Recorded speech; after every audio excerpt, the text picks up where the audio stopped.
25 years ago, this country was bombed for 78 straight days.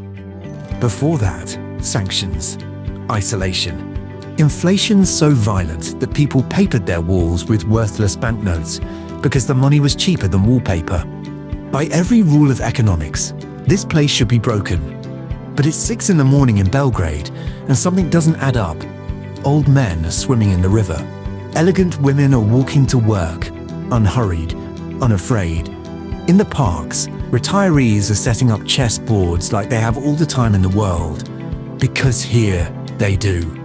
Spend one full day in Serbia from sunrise to midnight, and you'll see a way of life many Americans remember and quietly miss.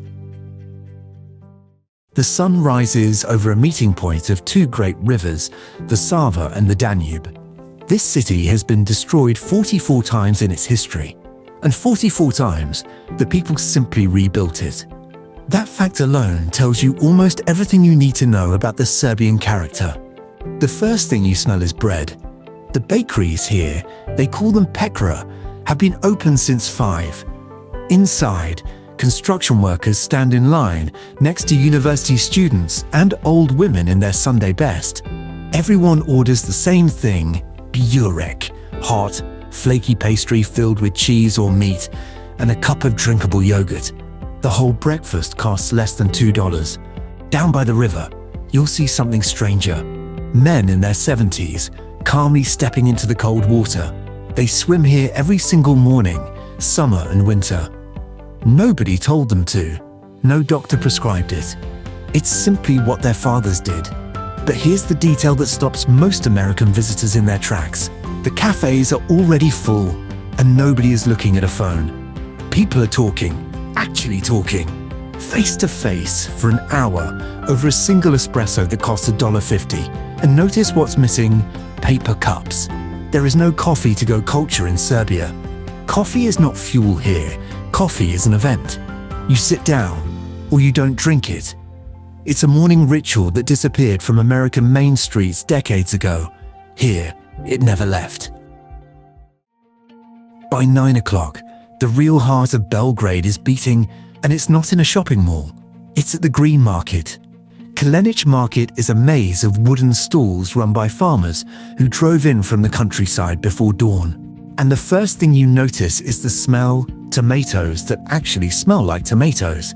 The kind of produce Americans now pay premium prices for at weekend farmers markets, here it's just called food. Let's do the math, because the numbers are hard to believe. A kilo of those tomatoes, about $1. 10 free-range eggs, $2.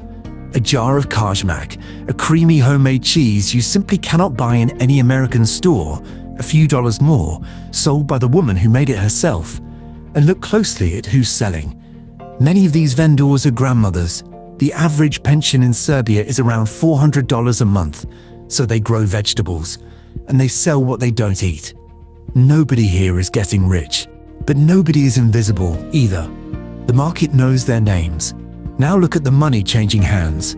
On the 100-dinar note, you'll find a face every American knows: Nikola Tesla. The man who electrified the modern world was a Serb, and this country never lets you forget it. Even the national airport carries his name. But here's the honest truth most travel videos skip. Everything looks cheap to you. The average salary in Serbia in 2024 was around $900 a month. For the people selling you those tomatoes, life is not cheap at all. Affordable is a privilege that belongs to the person holding dollars. Remember that as the day goes on. It will explain everything else you see. By noon, you're on Belgrade's grand pedestrian boulevard, and it feels like walking through a photograph from 1910. These cream-colored buildings have stood for over a century untouched. And here's the irony: they survived partly because of poverty. During the years of sanctions, there was no money to tear anything down and build glass towers. Poverty accidentally preserved what prosperity destroys. But the architecture is not what visitors talk about afterward. It's the people. And here's what's interesting. The first word American visitors use is usually not beautiful. It's healthy. You notice it within minutes. People walk upright, they're trim, they're dressed properly, not expensively, but with care, with intention. There's no genetic mystery here, it's arithmetic. The average person in Belgrade walks several kilometers a day without thinking about it. Cooking at home is the default, not the exception. Fast food chains exist, but they're scattered, not on every corner. And the result shows in the national statistics. Serbia's obesity rate is roughly half that of the United States. Watch the older women, especially 70 years old, silver-haired, and dressed elegantly just to buy bread. Because here, dressing well isn't vanity, it's respect for yourself and for everyone who has to look at you. Older Americans will recognize this instantly. It's how their parents lived. It's how Main Street looked in 1965. Somewhere along the boulevard, an old man plays the accordion. Nobody hired him. A small crowd gathers. Someone starts singing along. Coins land in a hat. Free music at high noon in the middle of the street. You start to understand, this city is not rich, but it refuses to be ugly. 3 in the afternoon, and it's time for the most sacred institution in Serbian life, lunch. Not a sandwich at a desk, a kafana, a traditional tavern. Some of them operating for more than 150 years. Wooden tables, checkered cloths, and every layer of society sitting shoulder to shoulder. The judge, the taxi driver, the pensioner, the student. You order the grilled meat the Balkans are famous for. A plate arrives that could feed 2 people, about $5. And then something strange happens. Nothing. Nobody brings the check. Nobody hovers. Nobody turns the table. A 2-hour lunch here is not slow service. It's the entire point.